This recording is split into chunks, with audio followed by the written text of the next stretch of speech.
બેફામ બની રહ્યા હોય તેમ લાગી રહ્યું છે। ત્યારે વાલક બ્રિજ પર જોખમી રીતે કાર મૂકી રીલ બનાવનારાઓને કહેવા જનાર કોન્સ્ટેબલને નબીરાઓએ કાર બોનેટ પર 300 મીટર સુધી લટકાવ્યો હતો। આખરે બંને નબીરાઓની પોલીસે ધરપકડ કરી હતી।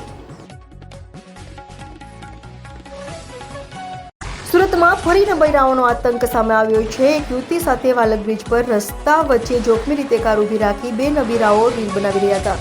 ત્યારે કોન્સ્ટેબલ LR નિલેશ પ્રેમજીએ તેઓને ઠપકો આપતા નબીરાઓએ કોન્સ્ટેબલ પર કાર ચડાવી દીધી અને કોન્સ્ટેબલે કારના વાઇપરના સહારે 300 મીટર બોનેટ સાથે લટકી રહ્યો હતો। તો ઘટનાની જાણ થતાં જ સરથાણા પોલીસનો કાફલો ઘટના સ્થળે દોડી ગયો હતો અને કોન્સ્ટેબલ પર કાર ચડાવનાર પ્રાજલ ખેની તથા ધ્રુપેન વાસાણીની ધરપકડ કરી હતી। કોન્સ્ટેબલ LR નિલેજી પ્રેમજી સ્પીડ લઈને ત્યાં ઊભા હતા।